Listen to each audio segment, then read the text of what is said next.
उम्मीद करती हूँ कि मैं आपकी उम्मीदों पे खरा उतरूँ बिल्कुल। और कांग्रेस पार्टी का मैं बहुत बहुत धन्यवाद करती हूँ, क्योंकि जब बोलते हैं ना कि बुरे टाइम में पता लगता है कि अपना कौन है। जब हम रोड पे घसीटे जा रहे थे तो छोड़ के बीजेपी को देश में जितनी भी पार्टियां हैं वो हमारे साथ में थी, हमारे दर्द को समझ पा रही थी, हमारे आंसुओं को समझ पा रही थी। मैं बहुत प्राउड फील कर रही हूँ कि मैं एक ऐसी पार्टी में, एक ऐसी विचारधारा में हूँ जो महिलाओं के साथ हो रहा अन्याय और उनके साथ बुरे बर्ताव के खिलाफ खड़ी है। वो लड़ाई लड़ने के तैयार है, सड़क से लेकर संसद तक। और मैं विश्वास दिलाती हूँ पूरे देशवासियों को कि जो मेहनत, जो लगन से हमने रेसलिंग में काम किया है, हम चाहते हैं कि देश के हर एक नागरिक को जो दर्द, जो तकलीफ हमने झेली है, खासकर महिलाओं के लिए, हर एक उस महिला के साथ में हम खड़े हैं जो अपने आप को लाचार, अपने आप को बेबस समझती है। रेसलिंग में मैंने पूरा कोशिश किया कि मैं जितनी भी महिलाओं को, छोटी बच्चियों को इंस्पायर कर सकती हूँ।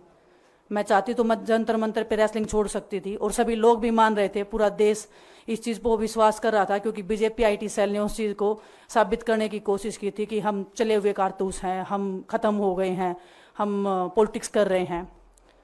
उन्होंने बोला मैं नेशनल नहीं खेलना चाहती, मैंने नेशनल चैम्पियनशिप खेला। उन्होंने बोला ये ट्रायल्स दे के नहीं जाना चाहते, मैंने ट्रायल्स भी दिया।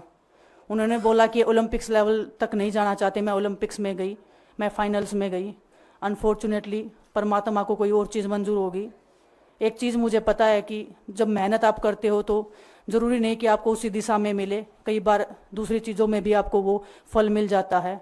और परमात्मा ने मुझे मेरे देश के लोगों की सेवा करने का जो मौका दिया है, वो मैं मानती हूँ कि उससे बड़ा पुण्य का काम कोई नहीं हो सकता है। मेरे लिए बहुत प्राउड की बात है। एक मैं नई पारी की शुरुआत कर रही हूँ आज से।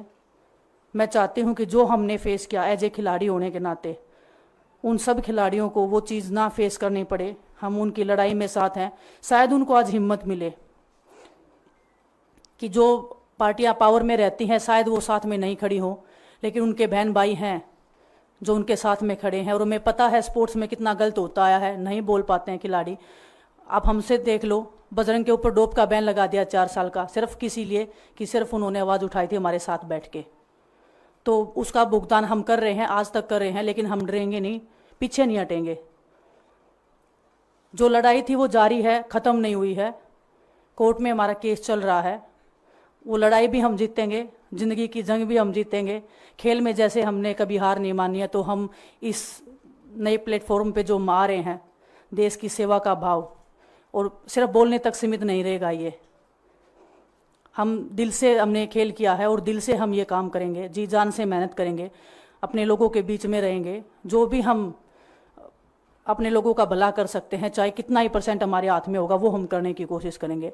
और मैं अपनी बहनों को बताना चाहती हूँ कि आपकी बहन आपके साथ में है। किसी भी मुसीबत में, किसी भी पल, किसी भी क्षण आप ऐसे मत समझना कोई भी आपके साथ में नहीं है। जब कोई नहीं खड़ा होगा तो मैं आपके साथ में ज़रूर खड़ी रहूँगी, कांग्रेस पार्टी आपके साथ में ज़रूर खड़ी रहेगी। ये हमने फील किया था, और मैं वादे से कह सकती हूँ, दावे से कह सकती हूँ कि बिल्कुल आपके साथ भी खड़े रहेंगे। बहुत बहुत धन्यवाद आप सबका।